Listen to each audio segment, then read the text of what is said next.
আলাইকুম রহমতুল্লাহ। সম্মানিত প্রিয় বন্ধুগণ, দেখেন 24শে জুলাইয়ের আন্দোলনে আমাদের মা বোনেরা ভাইয়েরা জীবন দিয়ে রক্ত দিয়ে দেশ স্বাধীন করে বলেন তো কী লাভ হয়েছে? সেই তো ঘুরে ফেরে আবার আওয়ামী লীগের এজেন্ট, ভারতের এজেন্টরা ক্ষমতায় বসল, চুরি করে। এই বিজয়টা ছিল বাংলাদেশ জামাত ইসলামের বিজয়। তারা চুরি করে জামাত ইসলামের বিজয়টা ছিনিয়ে নিয়েছে। সম্মানিত প্রিয় বন্ধুগণ, এখানে কিছু জামাত ইসলামেরও ভুল আছে, তারাও সজাগ থাকা উচিত ছিল যে এই নির্বাচন কমিশনারকে দিয়ে নির্বাচন সুস্থ হবে না, এই বিষয়টা আগেই সজাগ থাকা উচিত ছিল। আর দেখেন,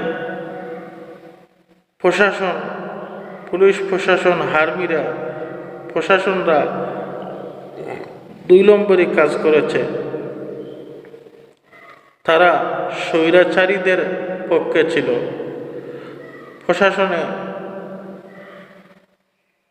প্রশাসন স্বৈরাচারীদের পক্ষে ছিল। প্রশাসনে জনগণের পক্ষে কাজ করে নাই। প্রশাসন নীরবতা পালন করেছে। সুবিধাবাদ জিন্দাবাদ, এইভাবে নীরবতা পালন করেছে প্রশাসন, স্বৈরাচারীদের কাজ করেছে। এই বিষয়টা জামাতের লক্ষ্য করা উচিত ছিল। এই বিষয়টা জামাত ইসলামে বুঝে নাই। আর সম্মানিত প্রিয় বন্ধুগণ, দেখেন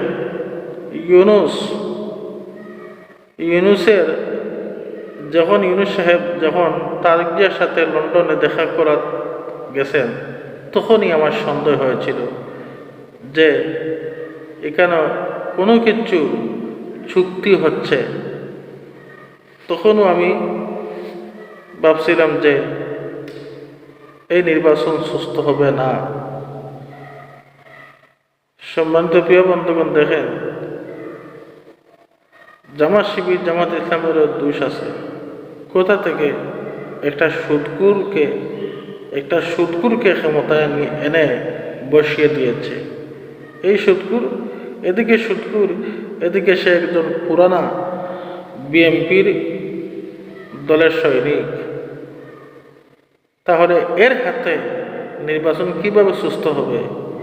উনি তো এনার দলেরই পক্ষ টানবেন। উচিত ছিল নিরপেক্ষ একজন তত্ত্বাবধায়ক সরকারের হাতে ক্ষমতা তুলে দিয়ে সুস্থ নির্বাচন আশা করা উচিত ছিল। কিন্তু দলীয়